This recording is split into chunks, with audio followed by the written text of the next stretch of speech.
Hey guys, so it's tied 1-1, and this is going to be on some version of fastest. Kind of the green fastest, I guess. And yay, okay. Now I'm officially NC17 or whatever.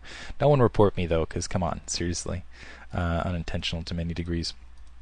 So going to be on fastest, we have Magoply starting in the bottom right-hand corner. Is that Magoply? No, sorry. Raquetball starting in the bottom right-hand corner in brown. We have Magoply starting, going as Protoss, I guess, a little bit unfamiliar, maybe familiar with this. Protoss tends to be strong in fastest, but going a little bit off race here on fastest, and this could really play against him. I know he's not very familiar with this map set. And fastest is, as far as difference from standard StarCraft, it is the biggest difference from standard StarCraft, in my opinion, because it completely different build orders, completely throws off your timing, because you can just produce so much so quickly. It's just almost a completely different game in my opinion.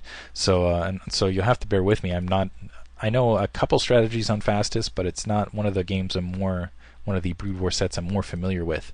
I haven't played a ton of it. Anyway, both players starting opening up. Looks like a standard initial gateway to gas. So you can see playing standard Protoss, and this is almost like a standard StarCraft build. I think it's going to end up working against him actually.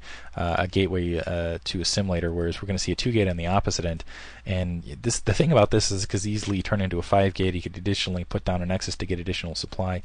Looks like he's already started the scouting pattern, and it didn't matter what direction he scouted, he's going to come across Magoply's base if he continued with a standard scout. Both directions. Magoply already, you can see he's kind of thrown off. He's already at 300 mineral gap there. So already over 300 minerals. We're on the opposite end. It looks like Raquetball, a little bit more familiar with fastest, only has a 200 minerals in the bank and is using those mostly for zealots at this stage. Going to put down some additional gateways, also put down some additional pylons.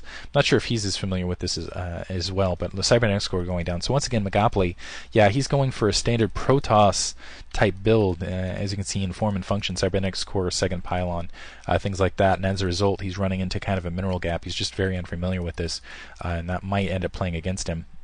2 more gateways going down for Raquetball. Raquetball in the meantime adjusting to this very well with that. It looks like he's going to get that scout into the base now.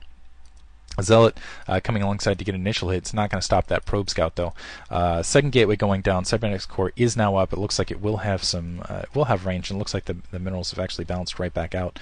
But going to be, this is a really good position. 4 gateways versus 2, with Cybernetics core range to come and no Dragoon produced at this stage. And it looks like, wow, Raquetball going to take the opportunity to be a little bit aggressive and a little bit cheesy as well. He's going to put a pylon inside of Magoply's base. Zealots engaging each other. That Zealot going to back off until it can join with its brethren for ire. And continue this attack. And this is, again, it's kind of a flat map. There's no ramp, so it's going to be, and also the way this is configured, these Dragoons aren't going to have a lot of wiggle room. There's only a single pylon powering all of that, so Raquetball could push up and attack that pylon as well. But I think this is mostly just going to be a distractionary attack while he's establishing a base inside of the base. Still 4 gateways up, and it looks like more zealots starting to pour out. Probe scout coming up, and it looks like a zealot trying to push in as well. But honestly, I think Magoply needs to bring that back into his base. He might lose that pylon, and I think he is in fact going to lose that pylon at least for a second, which is going to create more delay time for these zealots to get in the base. The probes coming off the line, which is always a bad situation. It looks like they're getting killed off pretty well. 2 pylons up now at the very least, and it looks like a 3rd gateway now up. Actually, one of those gateways unpowered on that pylon, so actually still at 2 gateways at this stage. And the Zealot's still able to push up and do a lot of damage to these Dragoons. And it looks like, wow, all sorts of gateways being established inside Magoply's base. This is disastrous. So 2 and 3, 2.5, I guess. So 3 gateways versus, and a shield battery going up as well, versus 4, 5, 6, 7 now. Pushing on Magoply, and that shield battery really isn't going to make the difference. Probes getting disturbed, completely coming off that. It's almost like seeing a bee's nest be kind of disrupted. I mentioned that when I was seeing the live cast as well.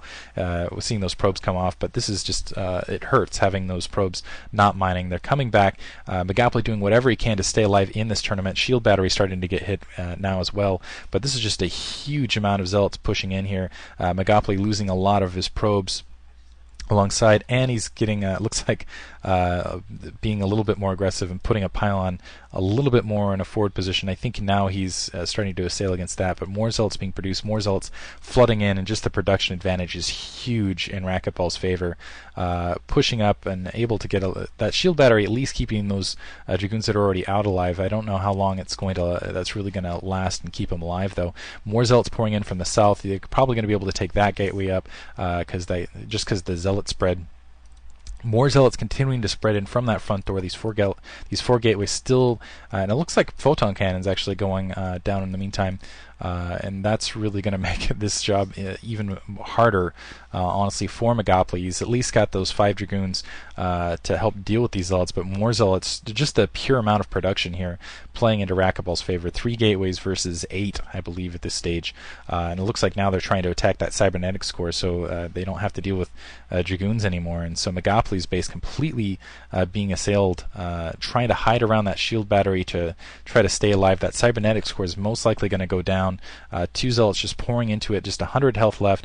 Even if that doesn't take it, more pushing in. Now a pylon right up there, cannons being morphed, as well as a gateway right on that front door. It looks like that cybernetics core is going to be taken out. It's only got 9 health left. It's down, so no more dragoons for the time being. And with those cannons and those gateways right inside Magoply's base, Magoply's going to have to GG at this stage. So Raquetball wins, and a little bit of unsuspected victory, because Magoply was an A- player. Raquetball, I believe, was C-, and so a little bit unexpected, but Raquetball doing an excellent job, I would say, in all of the games. Deserved to advance. Hope you guys enjoyed that. Once again, thank you for listening. Again, you can donate money at sc2gg.com/.